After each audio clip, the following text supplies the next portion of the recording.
She had barely placed the tray on the table when it happened. The restaurant was silent in that instant, the kind of silence that doesn't come naturally in New York City. Chandeliers sparkled above, violins played faintly in the background, but none of it mattered. The only sound that cut through the velvet air of the Mariner's Pearl, one of Manhattan's most exclusive restaurants, was a single word.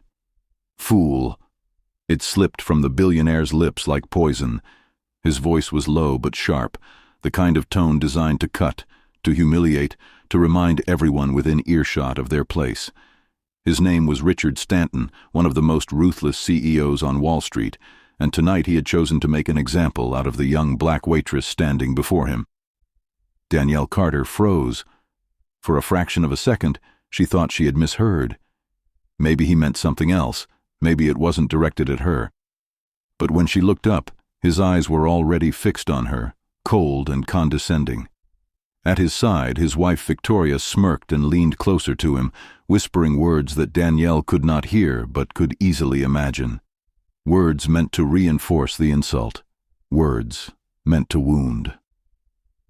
The wealthy associates around the table shifted uncomfortably, their glasses of wine trembling slightly in their hands, but no one spoke. No one corrected him. No one defended her. The air thickened with tension, the kind that presses down on your chest until breathing feels like betrayal. Danielle's hands trembled, but she tightened her grip on the tray. She had trained herself for moments like this, moments when dignity could be stripped away in public. Her job was to stay silent, to smile, to make the guests feel untouchable. But this was different. This wasn't just a rude customer. This wasn't an ordinary insult. This was a word that carried weight, a word meant to remind her that in their world, her worth was nothing. And that was when it began, the ripple that would shatter a billion-dollar empire. Because while Richard Stanton thought he had silenced her with one word, someone else had been watching. Someone who had been waiting for the perfect crack to appear in the billionaire's carefully polished image. At a corner table near the back of the restaurant, a man adjusted his cufflinks and leaned forward. His eyes never left the scene unfolding at the center of the dining room. He didn't smile. He didn't frown.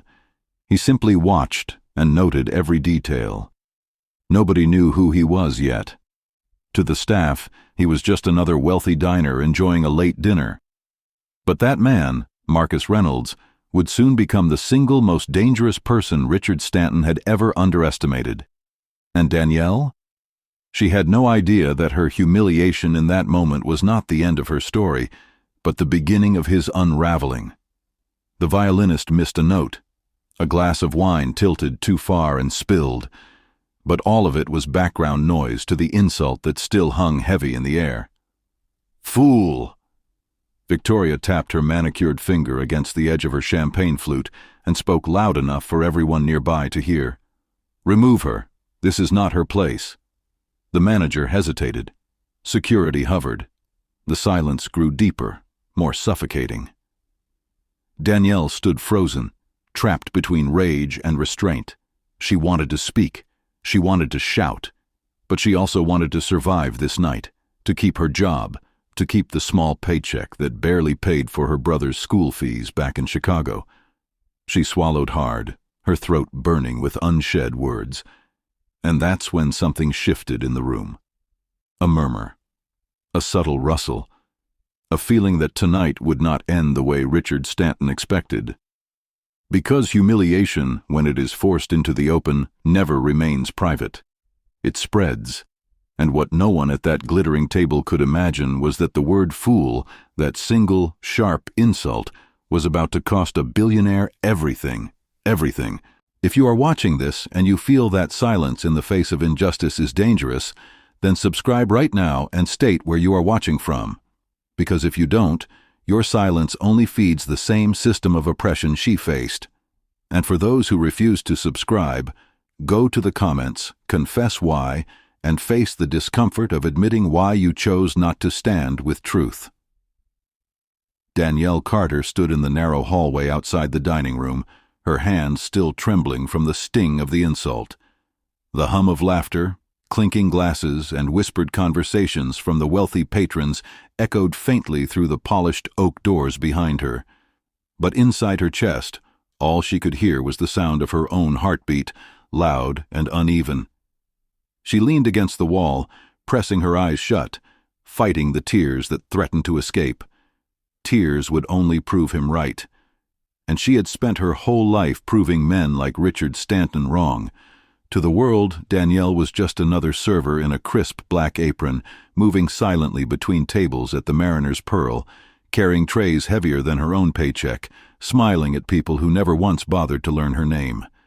But her life outside this job, what nobody here knew, was far more complicated. Every night when she left this gilded restaurant, Danielle walked home to a cramped one-bedroom apartment in Harlem. There, she was not a waitress. She was a guardian, a sister, a mother figure to a 16-year-old boy who depended on her. Her younger brother, James Carter, was everything to her. Their parents had died in a car accident years earlier, leaving Danielle, barely 21 at the time, to raise him alone. She had dreams once: college, law school, maybe even a future where her name carried weight in courtrooms instead of being dismissed in dining rooms. But after the accident, those dreams had been folded, tucked away like old letters in a drawer. Still, Danielle hadn't given up completely. By day, she was a waitress, but at night she studied textbooks worn thin from second-hand stores, chasing a degree one online class at a time. Nobody in this restaurant knew that. Nobody here cared. But what mattered tonight, what would change everything, was the secret she carried close to her chest. Literally. Hidden in the pocket of her apron was a folded envelope, edges frayed, paper creased from being opened and closed too many times. To anyone else, it was nothing, just a letter. But to Danielle, it was the most dangerous possession she had ever held, because inside that envelope was knowledge about Richard Stanton. She hadn't meant to stumble across it. Months ago, during her short-lived internship at Stanton Enterprises, she had been tasked with filing documents late into the night. It was tedious work, but Danielle had always been meticulous, careful, unwilling to make mistakes. That's when she noticed it, a signature on a contract that didn't match, a discrepancy in numbers that didn't align. At first, she thought it was nothing, but the deeper she looked, the clearer it became. Fraud. A billion-dollar fraud hidden in plain sight. She had copied one sheet that proved everything, and kept it as protection, a silent shield in case life ever cornered her too tightly. She told herself she'd never use it. She wasn't that kind of person. But something inside her whispered that the truth always finds its way out. And tonight, that truth was closer than ever to being unleashed. Danielle exhaled slowly, pulling the envelope from her apron pocket. Her fingers traced the sharp folds of the paper. For weeks, she had debated whether to destroy it. For weeks, she had prayed she'd never need it. But Richard Stanton had just crossed a line that couldn't be erased with an apology or a tip slipped onto a silver tray. For the first time, she wondered if this letter was no longer just her burden, but her weapon. Through the small window in the door, she could see Stanton laughing again, as though nothing had happened. His wife leaned close, whispering in his ear. His associates forced smiles, pretending the insult hadn't left a stain on the air. But at the far end of the room, Danielle's eyes caught something unusual. A man at a corner table, watching, not eating, not laughing, just watching. She recognized him vaguely. Marcus Reynolds, a name she had heard in whispers among staff who read financial pages, a quiet investor, a man with power most people never recognized until it was too late. And for the first time since Stanton's words cut her, Danielle felt something stir in her chest. Hope. Because maybe, just maybe, someone else had noticed the injustice tonight. Someone who wasn't afraid to see her, not as a fool, but as the key to something much larger than this restaurant. Still, she hesitated, because once that envelope left her hands, there would be no turning back. No silence, no safety, only the storm that follows truth. And Danielle Carter knew, Storms always leave ruins behind. But what Danielle didn't know was that Richard Stanton's empire had cracks deeper than she imagined, and the word he used to humiliate her tonight was the very word that would echo through boardrooms, headlines, and courtrooms in less than 24 hours. Richard Stanton had built his empire on intimidation. From the time he was a young broker on Wall Street, people whispered his name with equal parts admiration and fear. He was the kind of man who didn't just climb ladders, he pulled them up behind him, ruthless in negotiations, merciless in boardrooms, and untouchable in his circle of wealth. By 55, he had transformed Stanton Enterprises into one of the most powerful investment firms in the United States, with tentacles stretching from Silicon Valley startups to European banks. To the world, he was a visionary. To those who worked under him, he was a tyrant. And tonight, inside the Mariner's Pearl, he was basking in what he believed was his greatest triumph. "This," Richard announced to the table of associates, swirling the red wine in his glass, "is the calm before history.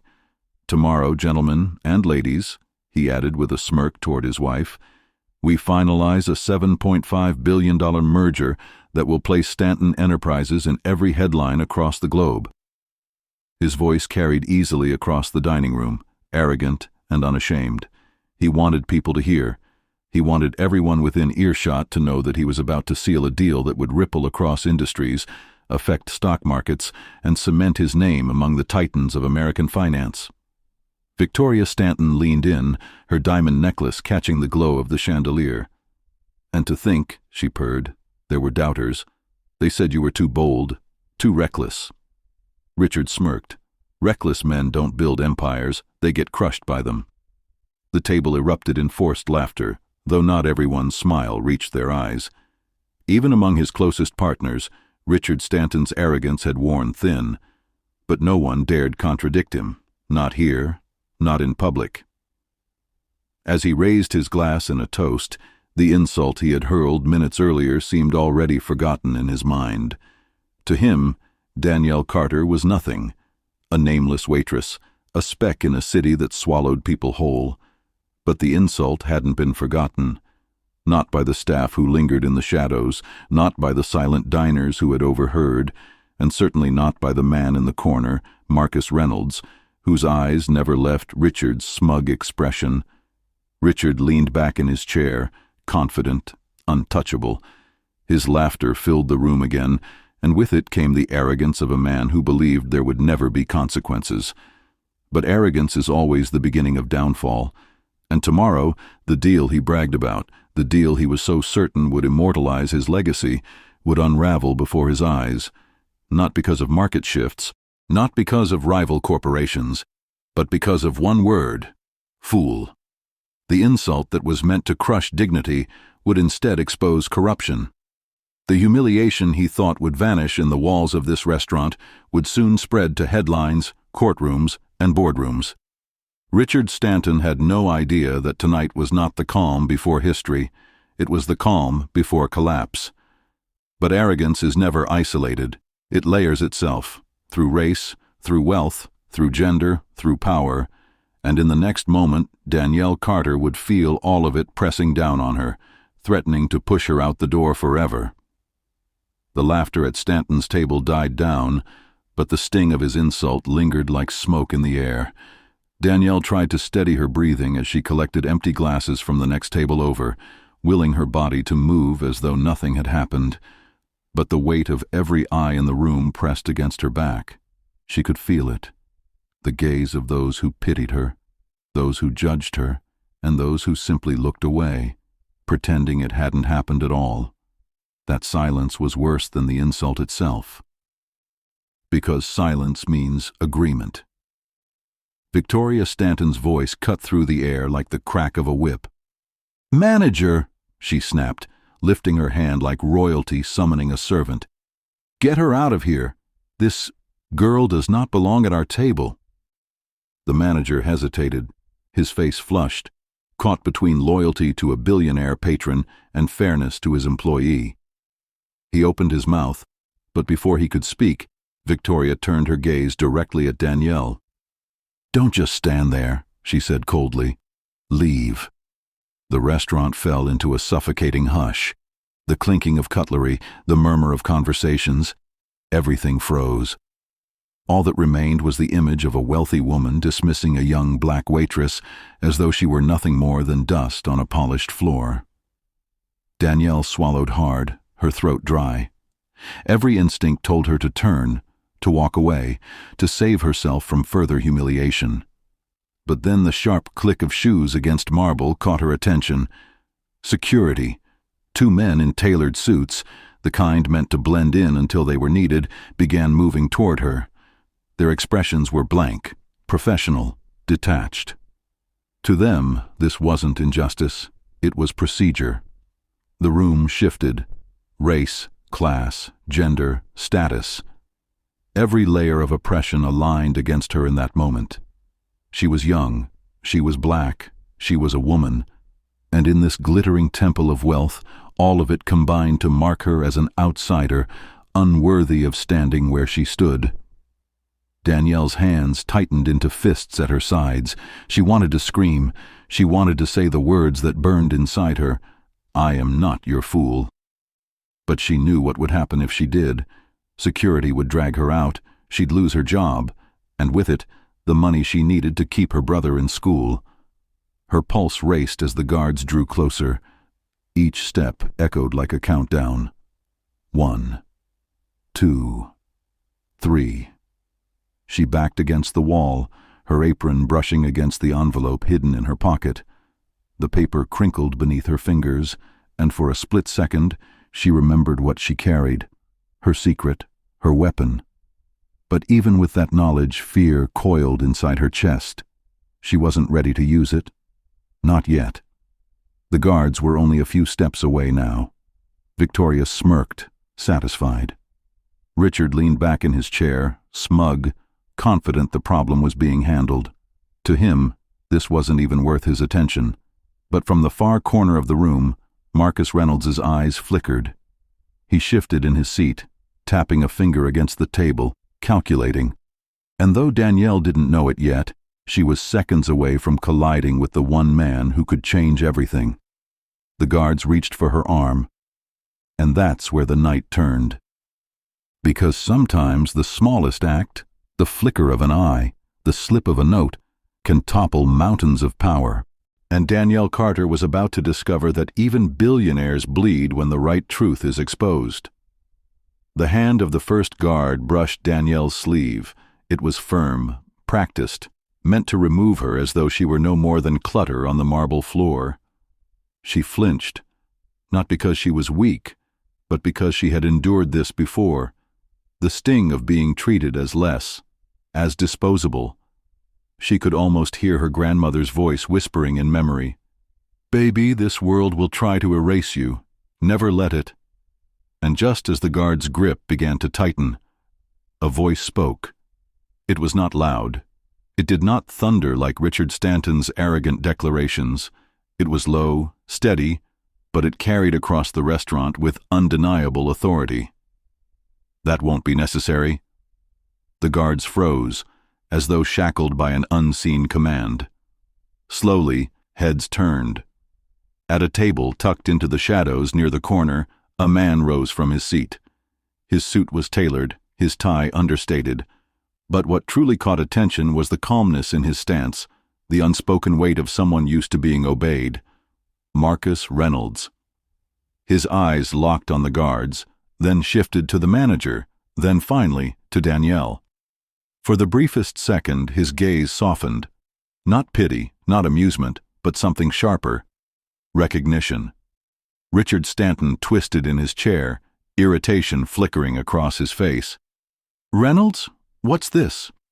"She's disrupting dinner. We're handling it." Marcus walked forward slowly, each step deliberate, controlled. He placed a hand in his pocket, his expression unreadable.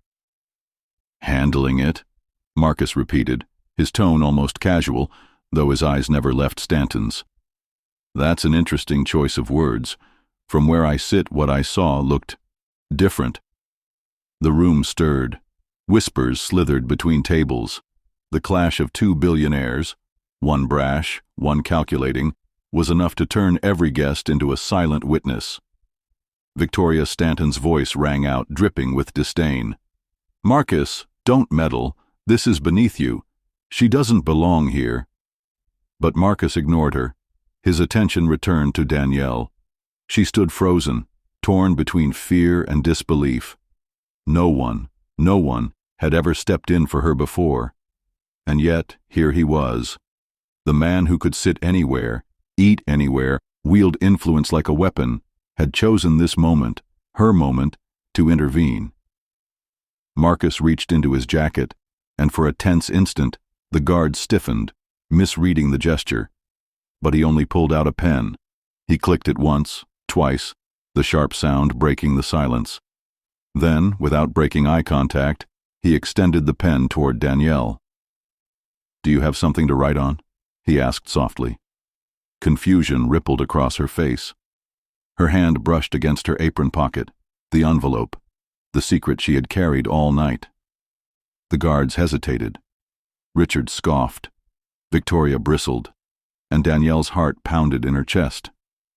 Because she realized, in that moment, Marcus Reynolds wasn't asking for her to serve. He was asking for her to speak. What Danielle did next would ignite a fire that could not be contained, a fire that would expose betrayals, shift power, and leave even billionaires questioning which side of the truth they stood on. Her hand trembled as it brushed the apron pocket. The envelope was still there, smooth, thin, but heavier than it should have been, because of what it carried inside. Danielle had written it earlier, in the quiet of her break, unsure if she would ever find the courage to use it. The words had been scratched in haste, but with purpose. It was her truth, her risk, her only defense in a world where her voice was too often drowned out. And now, Marcus Reynolds was waiting. Richard Stanton leaned back in his chair, smirking. "Go on, girl. Humor him. Give him his autograph." His wife laughed, her bracelets clinking like mocking applause. But Danielle wasn't moving for them. Her fingers closed around the envelope, pulling it free. She hesitated, every muscle in her body screaming at her to stop, to stay invisible, to survive. She thought of the time she had swallowed her pride, the time she had endured slurs, insults, and dismissals, all to keep a paycheck. But tonight was different. Tonight, Marcus Reynolds had given her something she hadn't expected, an audience. She stepped forward. The guards hovered but didn't dare stop her, not with Marcus's eyes on them. She walked past Stanton, his smug grin faltering just a little, and placed the envelope in Marcus's open hand. For a long moment he didn't move. He simply studied her face. Then slowly, he slid the note free and began to read. The restaurant fell silent. Every whisper, every clink of silverware, vanished into a tension so sharp it could cut glass. Richard snorted. What could she possibly... But his words caught when he saw Marcus's jaw tighten, ever so slightly, as his eyes scanned the paper. It was the first crack in Marcus Reynolds' carefully composed mask. Danielle swallowed hard. She didn't know if she had just signed her own dismissal slip or unleashed something far bigger. Finally, Marcus folded the note, tucked it neatly back into the envelope, and placed it in his breast pocket. Then he turned. His gaze landed on Richard Stanton with a weight that made even the billionaire shift in his chair. "Interesting," Marcus said softly. Too softly. The kind of softness that promised danger. Victoria leaned forward, her curiosity breaking through her disdain. "What does it say?" Marcus didn't answer. Instead, he reached for his glass of water, took a slow sip, and then placed it back on the table with deliberate care. The silence was unbearable.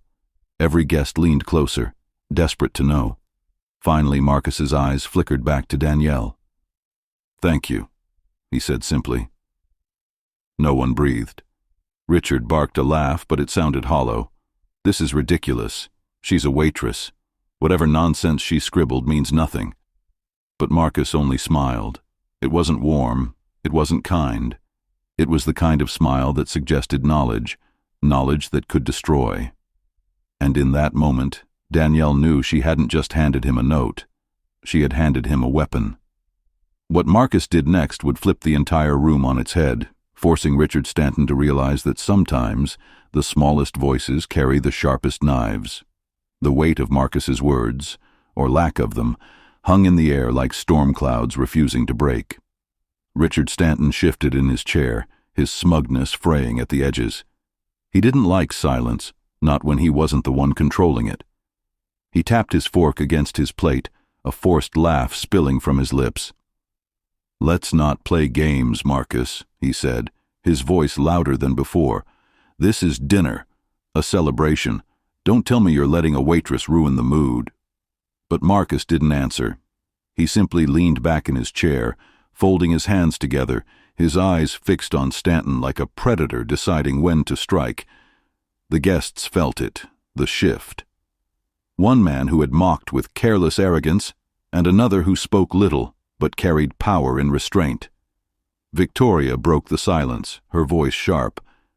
"This is beneath you, Marcus. You're too smart to get entangled in this nonsense." But Marcus finally spoke, his voice calm, almost conversational.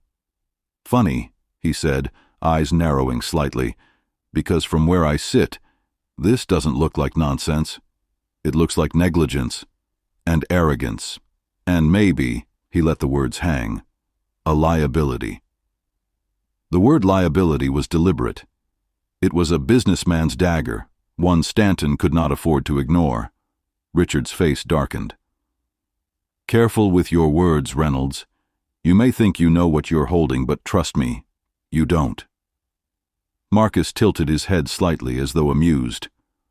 "Don't I?" The entire restaurant froze. The tension wasn't just about Danielle anymore. This was two titans circling, and every onlooker knew they were witnessing something far larger than an insult. Danielle, still standing to the side, felt her heart hammer in her chest. She didn't know what Marcus had planned or what he had read in her note, but she could see it now. Richard Stanton was no longer in full control. For the first time, he looked uneasy. Richard gestured sharply at the guards. "Enough of this. Remove her now, before this circus goes any further." But before they could move, Marcus's hand lifted. Just a small gesture. And the guards froze again, uncertainty in their eyes. It was in that moment everyone realized Marcus Reynolds didn't need to shout. His influence was enough to bend wills in silence. The manager shifted uncomfortably. Guests whispered behind napkins. Even the waitstaff, used to staying invisible, lingered at the edges, sensing something historic unfolding. Marcus leaned forward slightly, his eyes still locked on Stanton. "I wouldn't do that," he said, each word slow, deliberate. "Because if you do, Richard, then I'll have no choice but to share what I've just learned. And believe me, you don't want me to share it here." The words weren't shouted, they weren't dramatic, but they were lethal. Danielle's breath caught. He was protecting her. But why? Richard's face flushed crimson, his arrogance cracking just enough for everyone to see. And in that single moment, the first power shift was complete. Richard Stanton was no longer the hunter. He was the prey. But power never stays still for long, and just when it seemed Marcus had the upper hand, something happened that none of them saw coming. The fragile silence shattered. It began with a whisper at the far table, a woman leaning toward her husband. Then another guest turned, eyes darting between Richard and Marcus. Within seconds, the entire restaurant buzzed with speculation. What did she give him? Why is Reynolds protecting her? Did you see Stanton's face? He looked scared. And then came the phones. Discreet at first, sliding out from pockets and clutches. Screens lit up like fireflies in the dim light. A few snaps, a quick video. The story was already escaping the restaurant walls. Richard Stanton's face twisted. He slammed his fist onto the table, silverware clattering. "Enough! You will put that note on this table right now, Reynolds, or I swear—" Marcus didn't flinch. He didn't move. He simply raised a brow, and the composure in his stillness only enraged Stanton further. Victoria stood abruptly, her voice like a whip. "This is absurd. We are being humiliated in front of her." She spat the word toward Danielle, her disgust plain. "A girl who doesn't even belong in this room." The guests gasped. A few shook their heads, but others nodded silently, agreeing in their own prejudice. The room was split. Danielle's chest tightened. She wanted to disappear, to vanish from the weight of those stairs. But then Marcus's voice cut through, low but commanding. "She belongs here as much as anyone," he said, "and tonight she may matter more than all of you." The words sent a ripple through the room. Some whispered in approval, others whispered in anger, but no one remained indifferent. Richard stood, towering over the table, his face red, his hand gripping his glass so tight it looked ready to shatter. "You're making a mistake, Reynolds. Protecting her will cost you more than you realize." Marcus's eyes glimmered, unreadable. Maybe, or maybe protecting her is the only thing that matters. The manager finally tried to step in, his voice trembling. "Gentlemen, please, we have other guests." But he never finished. Because in that moment, the first video hit social media. The sharp ding of a notification echoed across the room as someone's phone buzzed with the headline already spreading. "Waitress confronted by billionaire Stanton. Another billionaire steps in." Gasps erupted as screens lit up, timelines refreshed. The story was out. The restaurant was no longer a private stage. It was a broadcast. Danielle's knees nearly buckled. She hadn't meant for this. She hadn't meant for any of this. But it was too late. Her note had set a fire, and now the entire world was watching it burn. But fire doesn't just burn, it consumes. And before the night was over, Danielle would discover that being defended by Marcus Reynolds carried a cost she never imagined paying. The buzz of phones became a roar. Screens glowed across the restaurant, each one replaying the same shaky clip. Danielle standing frozen, Richard Stanton sneering, Marcus Reynolds rising like a shadow behind her. The caption beneath the first viral post was simple, cutting. "Billionaire calls waitress a fool, rival steps in." Within minutes the hashtags bloomed. Stanton scandal, waitress truth, Reynolds vs. Stanton, and then Danielle, her name, her face, her humiliation, now trending in real time. Danielle felt her throat close. She had lived her life invisible, overlooked, dismissed. Now the entire country was staring, dissecting, judging. Some voices online rallied behind her. "Protect her. This is what happens every day." "Marcus Reynolds just earned my respect. Danielle is braver than all of them." But others were cruel. "She staged this for attention. Gold digger. Watch her sue next. Doesn't belong in that restaurant anyway." The comments cut deeper than Stanton's insult, because these strangers, faceless and nameless, carried the same venom she had fought her whole life. Richard, meanwhile, saw opportunity in the chaos. He turned, his voice booming. "Look around you. This is what happens when you let parasites into rooms they don't deserve. One note, one waitress, and suddenly the world thinks they know better than us." Some guests nodded, emboldened by his anger. Others recoiled, recognizing the arrogance now broadcast to millions. Victoria added fuel, her voice sharp. "Marcus, you've allowed yourself to be played. She's nothing. She's using you." The guards stepped closer to Danielle again, emboldened by the shift, their shadows swallowing her small frame.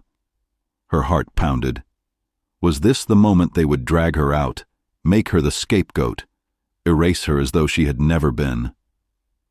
But then Marcus moved. Not loudly, not violently, just enough. He rose from his chair, placing his phone on the table, screen facing up. A headline blinked in bold red letters. 7.5B deal at risk after Stanton dinner scandal. The whispers stopped. Even Richard froze, his eyes widening at the words he couldn't unsee. The world wasn't just watching, the world was judging. and for the first time, Richard Stanton looked less like a titan of power, and more like a man standing at the edge of ruin. But power built on arrogance always teeters, and Richard was about to learn that when the world turns on you, it does so faster than you can bargain with. By morning, the scandal was no longer confined to the Mariner's Pearl. It was everywhere. Cable news anchors replayed the clip on loop. Headlines blared across tickers. Stanton humiliates waitress during 7.5B deal dinner. Marcus Reynolds intervenes. Industry power shift looms. Hospitality worker at the center of billionaire scandal. Talk shows dissected the insult, panelists arguing whether this was another example of unchecked wealth or just another overblown internet outrage. But the stock market didn't care about nuance. By noon, Stanton Global had dropped nearly 6%. Investors fled, nervous. Analysts whispered about instability. And in a glass-walled boardroom high above Manhattan, Richard Stanton's empire was cracking. His executives sat stiff, eyes glued to their tablets, each one flashing the same grim metrics. Social sentiment, negative. Shareholders' confidence, plummeting. Potential partners, distancing. One director finally spoke, her tone clipped. "Richard, the board is unanimous. The deal is off the table. No one wants to risk their reputation standing next to yours right now." Richard slammed his palm against the polished oak table, the sound echoing through the room. It was one word, one fool of a waitress. You can't destroy decades of work over that. But another executive leaned forward, voice low. "It wasn't one word, Richard. It was the arrogance. It was the cameras. And it was Marcus Reynolds." The name stung like acid, because Marcus hadn't lifted a finger, hadn't released the note, hadn't spoken more than a handful of sentences. Yet somehow, the narrative belonged to him. He was the protector. Richard was the oppressor. And Danielle, the waitress, was the symbol. Richard's hands trembled as he gripped the armrest of his chair. He was losing. Not the deal, not the headlines, those he could weather. He was losing something worse. Control. And in the quiet corners of his rage, a dangerous thought began to take root. If Marcus wanted war, he would get one. But while Richard plotted revenge, Danielle faced a storm of her own. Because when the powerful stumble, they often make sure someone else takes the fall.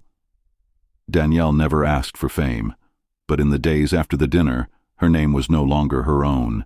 It belonged to strangers online, to pundits on television, to hashtags bouncing across the globe. Some painted her as a hero. She stood tall in the face of power.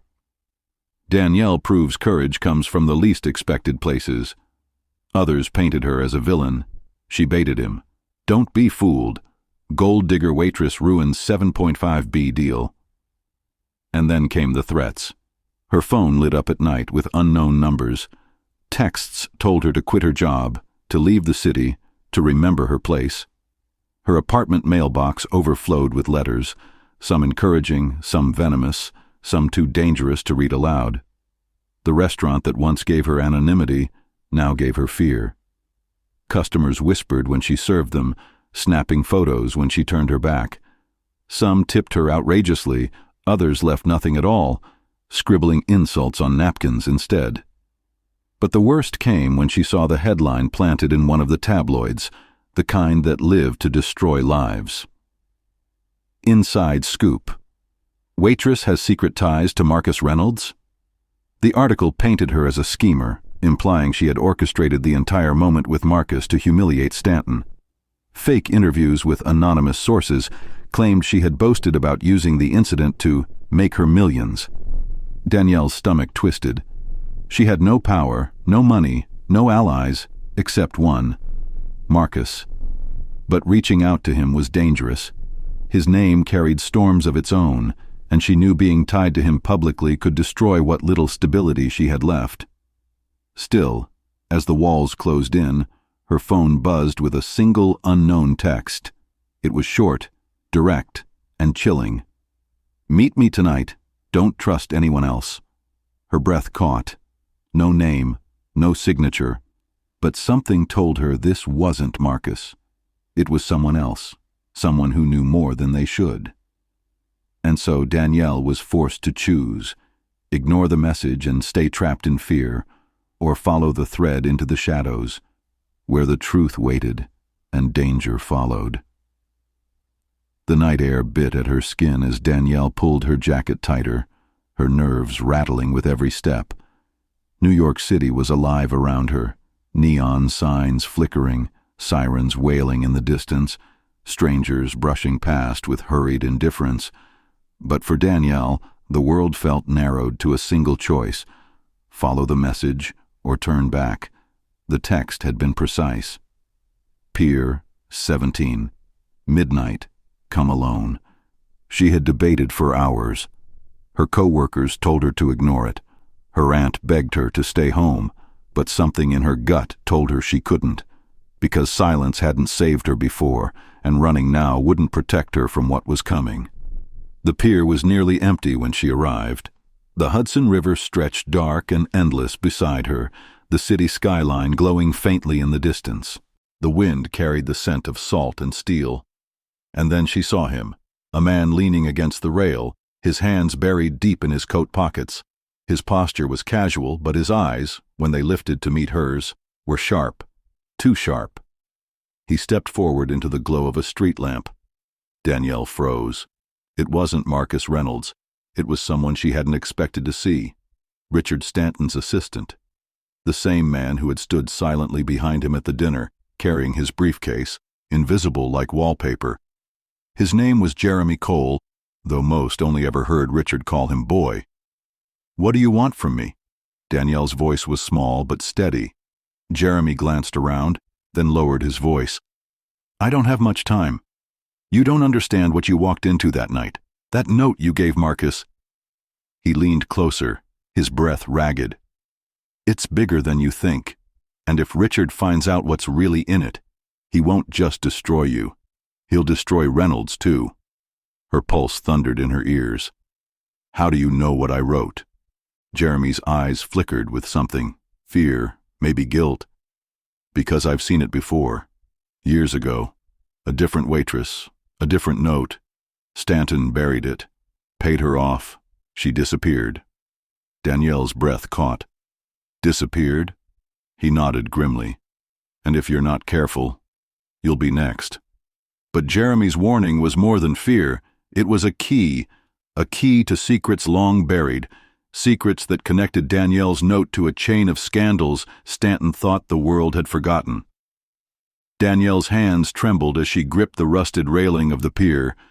The cold metal bit into her skin, but she didn't loosen her hold. She needed something solid to keep her from unraveling as Jeremy's words crashed over her like waves. "A different waitress? What are you talking about?" Jeremy's jaw tightened. He glanced behind him, scanning the shadows, before leaning in closer. 6 years ago, at a gala in Chicago, Stanton humiliated a black waitress in front of his board. She left the room, but not before slipping a note into his guest folder. The note had proof, something she'd overheard, something that could have cost him everything. Danielle's throat ran dry. "And what happened to her?" Jeremy hesitated. His voice dropped to a whisper. "She was paid off, a figure so large it bought silence. But when she refused to leave the country, things got complicated. The story never surfaced. She disappeared. Nobody asked questions. Nobody wanted to."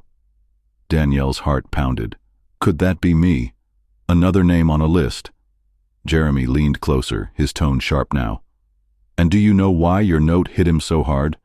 Because the name you wrote in it, the person you warned Reynolds about, is the same one that Waitress wrote years ago." Danielle blinked, trying to catch her breath. "The same name? Who?" Jeremy's eyes darted around. His lips parted. But then, footsteps. A shadow moved at the far end of the pier. Heavy, deliberate. Someone was coming. Jeremy stiffened. His hand brushed Danielle's arm briefly, urgently. "If I tell you, you'll be marked. Do you understand? Stanton doesn't forgive. He erases." "Tell me anyway," Danielle whispered. her voice breaking. Jeremy's face hardened. He mouthed a single name. Danielle's eyes widened. Her knees almost buckled beneath her. The name wasn't Stanton. It was someone far more dangerous, someone tied to the billionaire's empire, hidden in plain sight. And then, just like that, Jeremy turned and walked away, disappearing into the night, leaving Danielle frozen on the pier, her chest heaving, the name echoing in her mind like a curse. But if Danielle thought she could keep that name to herself, she was wrong, because by the time she returned home, Stanton's people were already waiting. The streets of Manhattan seemed colder that night. Danielle's footsteps echoed as she hurried toward her apartment building, the name Jeremy had whispered still burning in her mind. It wasn't just a name, it was a door opening into a history of secrets and blood. Look. But her door, the one she had walked through countless times, was no longer safe. When she reached her apartment, the hallway light was already out. Only a dim flicker from a dying bulb painted the corridor. Danielle's key slipped in her hand as she approached her unit. Something felt wrong. The door was ajar. Her heart stopped. She had locked it that morning. Danielle pushed it open, her pulse roaring in her ears. The air smelled faintly of smoke, of expensive cologne that didn't belong to her. The small living room, usually cluttered with books and folded aprons, was spotless. Too spotless. Someone had been there. Someone had waited. Her phone buzzed. A single message lit the screen. You should have stayed silent. And then, her lamp shattered. A figure stepped out from the shadows of her own kitchen. Broad shoulders, dark suit. A face she recognized but couldn't name. Not Stanton himself. No, this was one of his men. He didn't shout. He didn't lunge. He simply stood, silent, blocking the way out. Danielle's breath caught. She backed toward the window, panic clawing at her throat. And then, before the man could move, a sound sliced through the silence. Tires screeching outside, footsteps running up the stairwell. Another knock at the door. This one sharp, urgent. Danielle, open up. It's Marcus. Her chest seized. Marcus Reynolds, the billionaire who had defended her at the restaurant, the one whose name had collided with Stanton's fury. But why was he here now? The suited man glanced toward the door, then back at her, his eyes burning with unspoken orders. Danielle stood frozen between two dangers, the man who had broken into her home, and the billionaire outside, whose arrival might not be salvation at all. Her next choice would decide if she walked out alive. She reached for the handle, but whose hand would strike first, the one waiting inside or the one pounding outside? The pounding on the door grew louder. Danielle, it's me. Open up now. Marcus's voice was firm, urgent, commanding. Inside, the suited man didn't flinch. He stood between Danielle and the kitchen counter, a silent wall of threat, his hand resting casually against his jacket, too casually. There was something beneath it. Danielle's breath raced. She had seconds. Her fingers hovered over the doorknob. Behind it, Marcus Reynolds, billionaire, Stanton's rival, the man who had defended her in public. But inside, a shadow sent to silence her. Which danger was greater? The suited man finally spoke. His voice was low, calm, terrifyingly certain. You open that door, you won't make it past the night. Danielle's chest tightened. She whispered back, her voice shaking. Then why are you still here? The man's lips curled faintly. Because I'm not your enemy. I'm here to make sure you understand. Marcus isn't who you think he is. A pause. Her heart skipped. What do you mean? Another knock, harder, more urgent. Danielle, trust me, open up. The suited man stepped closer, lowering his voice to a hiss. He's the one who leaked your name, the one who made sure Stanton knew about you. He needed you in that restaurant, needed you to spark the fight. You weren't a victim, Danielle. You were bait. Her stomach dropped. Bait. Marcus's pounding grew desperate. If you don't let me in now, you'll regret it. The suited man leaned in so close she could feel his breath. Choose. But if you let him in, remember this moment. Remember I warned you. Danielle's hand trembled on the knob. She twisted it slowly, the sound echoing like a countdown. The door flew open, and Marcus stood there, his eyes blazing, his suit immaculate, but his jaw tight with something darker than concern. For the first time, Danielle realized, Marcus wasn't out of breath. He wasn't panicked. He wasn't even surprised to see the suited man standing in her living room. It was as if he expected it. Her voice cracked. "Marcus, what's going on?" Marcus's eyes flicked to the suited man, then back to Danielle. His tone was sharp. "Close the door, now." And in that instant, Danielle understood. She was no longer trapped between them. She was trapped beneath them. She had spent days fearing Stanton, but now, staring into Marcus's calm, unreadable face, Danielle realized the greater danger might be standing right in front of her. The silence in Danielle's apartment stretched like glass about to shatter.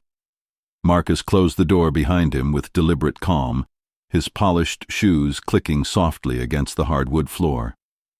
His gaze shifted between Danielle and the suited man, an exchange of recognition that told her everything. They knew each other. They had always known each other. Danielle's voice trembled. Why are you here, both of you?"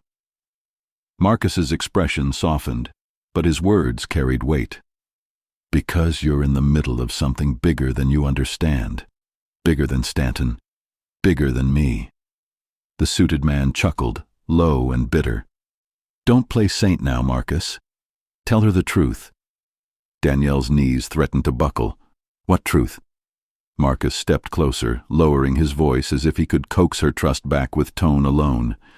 "You think what happened at the restaurant was chance? Stanton lashing out, me stepping in, the cameras catching it all? No, Danielle. It was calculated, engineered." Her chest tightened. "Engineered? By who?" Marcus's jaw flexed. "By me." The words hit her like a blow. "You?" Marcus nodded slowly. "I needed Stanton to fall. And for that, I needed someone the world would rally behind. Someone who represented dignity against arrogance. Someone real. You were perfect." Danielle's pulse hammered. Her throat dried out. "He used me." The suited man's voice cut through. "He isn't telling you everything. Ask him who benefits most from Stanton's fall. Ask him who's been waiting to absorb Stanton's empire once it collapses." Danielle's eyes flicked back to Marcus. He didn't deny it. He only looked at her, steady, unflinching. Marcus reached into his coat pocket, pulling out a slim folder. He placed it on her kitchen table, sliding it across like a chess piece. "Inside this folder is the name Jeremy whispered to you. The real player in this game. The one Stanton fears. The one who ordered what happened 6 years ago, and who will order the same for you if you make the wrong move." Danielle stared at the folder, her breath uneven. "Why give this to me?" Marcus leaned closer. "Because you still have a choice. Stand with me, and you'll live. Stand against me, and you'll end up like her." Her mind flashed to Jeremy's story, the vanished waitress, the silence bought with money and threats. Marcus's hand lingered on the folder. His tone dropped to something darker. "And make no mistake, Danielle, Stanton isn't the only one who erases people." The room went still. Danielle's heart raced as her eyes fell on the folder. She didn't want to open it. She had to open it. Her trembling hand reached forward. And then 3 knocks on the door shattered the silence. Not Marcus, not Stanton. Someone else. And with that knock, the web closed tighter. She froze, folder inches from her hand, as the knocking grew louder. Whoever was outside knew her name, and would change everything the moment she opened that door. The knocking grew more insistent, echoing through Danielle's small apartment like a warning bell. Marcus's eyes never left hers. "Do not open it," he warned, voice cold but controlled. "Not yet." Danielle's hands hovered over the folder. Her mind raced. Was this another test, another trap? The shadows outside the door seemed to stretch and twist with menace. The suited man's lips curled. Open it, and you might finally see the truth. Or you might step straight into a trap that even Marcus can't pull you out of. She swallowed hard. The folder trembled beneath her fingers. Another knock, louder, sharper. A single word floated through the wood. Danielle. Her stomach dropped. The voice was unmistakable, calm, deliberate, chilling in its familiarity. She glanced at Marcus. His jaw was tight, his eyes almost unreadable. Then she looked at the suited man, whose warning had been grave but honest. Her breath caught. She made a choice. Slowly, deliberately, she opened the door. The figure standing there was the last person she expected, Jeremy Cole. But he wasn't alone. Behind him, partially hidden, a shadowed figure stepped forward. The name Jeremy had whispered, the one tied to Stanton's past scandals, was here. Danielle froze. Everything she thought she knew about protection, loyalty, and justice shifted in an instant. Jeremy's voice was low. You've been caught in a storm, Danielle, but storms can also reveal the path forward. The shadow stepped forward into the dim light, a face half hidden but unmistakable. It was a media mogul, one Stanton had trusted implicitly, the one who had orchestrated cover-ups years ago. And now Danielle held the folder Marcus had given her. She opened it. Inside, documents, photos, and emails connecting Stanton, the vanished waitress from Chicago, and a web of corruption stretching across industries. Her own note, simple, desperate, courageous, had touched the thread that could unravel decades of deception. Marcus stepped back. This isn't over, but you made it this far. That's rare. Danielle's pulse raced. She realized then that the power she had thought stolen from her, the ability to act, to influence, had always been in her hands. She had become more than bait. She had become a force. Jeremy nodded. You need to decide. Expose them and risk everything, or walk away and survive. Either way, Stanton will never forget tonight. Danielle took a deep breath. She looked at Marcus, at Jeremy, at the shadowed figure.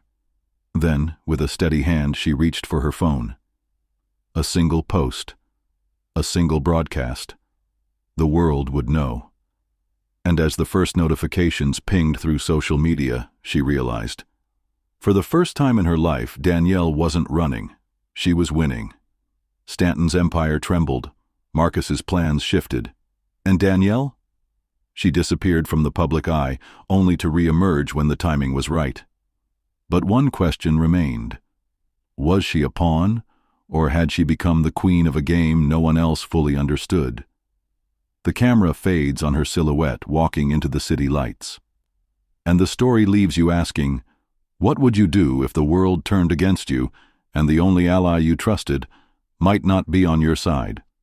If you were Danielle, would you have opened that door? Comment below and tell us your choice. Subscribe now to stand with those who refuse to stay silent when power and corruption collide. And if you won't subscribe, write in the comments why you'd rather watch than act. History is watching.